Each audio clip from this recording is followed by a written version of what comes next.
वक्रतुंड गणपतये नमः। महाकाय आप सभी का सूर्यकोटि आपके अपने समप्रभा चैनल दी भक्ति स्टोरी निर्विघ्नं में कुरु हार्दिक मे अभिनंदन देव है। भगवान श्री गणेश की सर्वकार्येषु कृपा से सर्वदा। आप सबकी सभी मनोकामनाएं पूर्ण हो। आज आप सुनेंगे आषाढ़ माह की संकष्टी गणेश चतुर्थी व्रत कथा। संकष्टी चतुर्थी का व्रत जो कि प्रत्येक माह में कृष्ण पक्ष की चतुर्थी तिथि के दिन मनाया जाता है, जिसे संकटाहर चतुर्थी या सकट चौथ के नाम से भी जाना जाता है। और वही प्रत्येक माह में शुक्ल पक्ष में पड़ने वाली चतुर्थी को विनायक चतुर्थी कहा जाता है। इस प्रकार साल में कुल 12 से 13 संकष्टी चतुर्थी के व्रत मनाए जाते हैं। प्रत्येक माह में पड़ने वाली संकष्टी चतुर्थी को भगवान श्री गणेश के अलग अलग स्वरूपों की पूजा अलग अलग नामों से की जाती है। आषाढ़ माह में पड़ने वाली संकष्टी चतुर्थी को कृष्ण पिंगला संकष्टी चतुर्थी के नाम से जाना जाता है। इस दिन भगवान गणेश के एक दंत गजानन स्वरूप की पूजा की जाती है।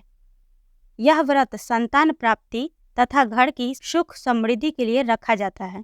इस दिन भगवान गणेश के साथ साथ चौथ माता तथा पूरे शिव परिवार की पूजा की जाती है।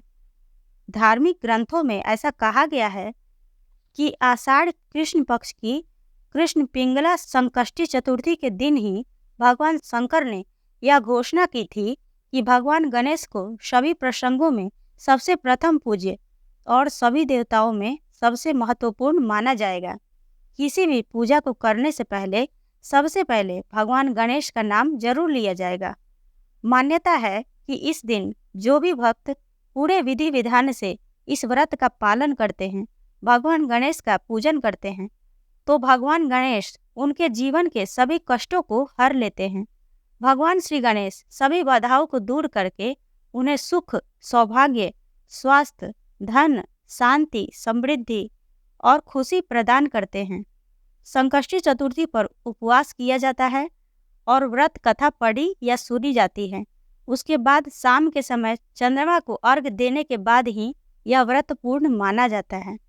तो आइए भगवान श्री गणेश का मन में ध्यान करते हुए आषाढ़ माह की कृष्ण पिंगला संकष्टी गणेश चतुर्थी व्रत कथा का श्रवण करते हैं। तो आइए सुनते हैं आषाढ़ माह की कृष्ण पिंगला संकष्टी चतुर्थी व्रत कथा। प्राचीन समय की बात है। द्वापर युग में माहिष्मती नगरी में महिजीत नाम के एक प्रतापी राजा रहते थे। वे पुण्य कर्म करने वाले और अपनी प्रजा का अच्छे से पालन पोषण करने वाले राजा थे, लेकिन उनकी कोई संतान नहीं थी, जिससे उन्हें राजमहल का वैभव अच्छा नहीं लगता था। वेदों में संतानहीन व्यक्ति का जीवन व्यर्थ माना गया है और संतान विहीन व्यक्ति द्वारा पितरों को दिया गया जल पितृगण गर्म जल के रूप में ग्रहण करते हैं। यही सोचकर राजा महिजीत के जीवन का बहुत समय व्यतीत हो गया। पुत्र प्राप्ति के लिए उन्होंने कई दान यज्ञ आदि करवाए, लेकिन फिर भी उन्हें संतान नहीं मिली। एक समय राजा ने विद्वान ब्राह्मणों और प्रजाजनों से इस विषय पर परामर्श किया। राजा ने कहा, हे ब्राह्मणों तथा प्रजाजनों, मेरी कोई संतान नहीं है। अब मेरी क्या गति होगी? मैंने अपने जीवन में कोई पाप नहीं किया, अपनी प्रजा का पुत्रवत पालन किया और धर्म का हमेशा पालन किया, फिर भी मुझे अब तक पुत्र क्यों नहीं प्राप्त हुआ? यह सुनकर विद्वान ब्राह्मणों ने कहा, हे महाराज, हम लोग इस समस्या का हल ढूंढने की पूरी कोशिश करेंगे। ऐसा कहकर सभी लोग राजा के मनोरथ की सिद्धि के लिए ब्राह्मणों के साथ वन में चले गए। वन में उन्हें एक श्रेष्ठ मुनि के दर्शन हुए, जो निराहार रहकर अपनी तपस्या में लीन थे। उनका निर्मल नाम लोमस ऋषि था। सभी लोग उनके समक्ष जाकर खड़े हो गए और मुनिराज से कहा, हे ब्रह्म ऋषि, हम लोगों के दुख का कारण सुनिए। हे भगवान, आप ऐसा कोई उपाय बतलाइए जिससे इस दुख का निवारण हो सके। महर्षि लोमस ने पूछा, सज्जनों, आप लोग यहाँ किस कारण आए हैं? स्पष्ट रूप से कहिए।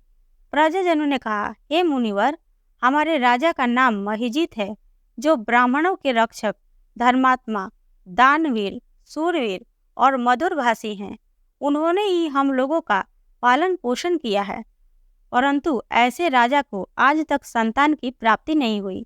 हे महर्षि, आप कोई ऐसी युक्ति बतलाइए जिससे हमारे राजा को संतान सुख की प्राप्ति हो सके, क्योंकि ऐसे गुणवान राजा को संतान का ना होना बड़े ही दुख की बात है। प्रजा की बात सुनकर महर्षि लोमस ने कहा, मैं संकट नाशक व्रत के बारे में बता रहा हूँ। यह व्रत निसंतान को संतान और निर्धनों को धन देता है। आषाढ़ कृष्ण पक्ष की चतुर्थी को एक दंत गजानंद नामक गणेश की पूजा करें। राजा पूरी श्रद्धा से यह व्रत रखकर ब्राह्मण भोज करवाए और उन्हें वस्त्र दान करें। गणेश जी की कृपा से उन्हें पुत्र अवश्य प्राप्त होगा। महर्षि लोमस की बात सुनकर सभी लोग उन्हें दंडवत प्रणाम करके नगर में लौट आए और उन्होंने राजा को महर्षि लोमस द्वारा बताए गए उपाय के बारे में बताया। प्रजाजनों की बात सुनकर राजा बहुत प्रसन्न हुए और उन्होंने श्रद्धापूर्वक गणेश चतुर्थी का व्रत किया। कुछ समय बाद राजा की पत्नी रानी सुदक्षिणा को सुंदर और सुलक्षण पुत्र प्राप्त हुआ। श्री कृष्ण जी कहते हैं कि इस व्रत का ऐसा ही प्रभाव है, जो व्यक्ति इस व्रत को करता है उसे समस्त सांसारिक सुख प्राप्त होते हैं। प्रेम से बोलिए भगवान श्री गणेश की जय, चौथ माता की जय, चंद्र देवता की जय। और अब आप सुनेंगे गणेश जी की आरती। जय गणेश जय गणेश जय गणेश देवा, माता जकी पार्वती पिता महादेवा। जय गणेश जय गणेश जय गणेश देवा, माता जकी पार्वती पिता महादेवा। एक दंत दयावंत चार भुजाधारी, एक दंत दयावंत चार भुजाधारी।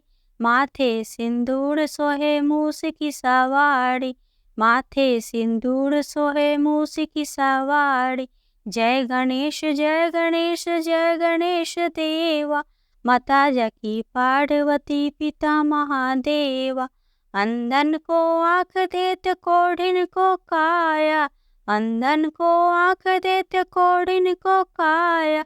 बांझन को पुत्र देत निर्धन को माया। जय गणेश जय गणेश जय गणेश देवा, माता जकी पार्वती पिता महादेवा। पान चढ़े फल चढ़े और चढ़े मेवा, पान चढ़े फल चढ़े और चढ़े मेवा। लड्डुअन का भोग लगे संत करे सेवा। जय गणेश जय गणेश जय गणेश देवा, माता जकी पार्वती पिता महादेवा। शूर श्याम शरण आए सफल कीज सेवा, शूर श्याम शरण आए सफल कीज सेवा। जय गणेश जय गणेश जय गणेश देवा। दीनन की लाज रखो शंभु सुते वाड़ी, दीनन की लाज रखो शंभु सुते वाड़ी। कामना को पूरा करो जग बलिहारी। जय गणेश जय गणेश जय गणेश देवा, माता जकी पार्वती पिता महादेवा। प्रेम से बोलिए भगवान श्री गणेश की जय, चौथ माता की जय, चंद्र देवता की जय, सर्व देवी देवता की जय। आशा करती हूँ कि आप सबको ये वीडियो पसंद आई होगी। अगर आप सबको ये वीडियो पसंद आई हो तो वीडियो को लाइक करें, शेयर करें, चैनल को सब्सक्राइब जरूर करें, साथ ही बेल आइकन घंटी को दबाएं, जिससे मेरी अगली आने वाली वीडियो का नोटिफिकेशन आपको समय से प्राप्त हो। मिलते हैं अगले वीडियो में, तब तक के लिए जय श्री राधे।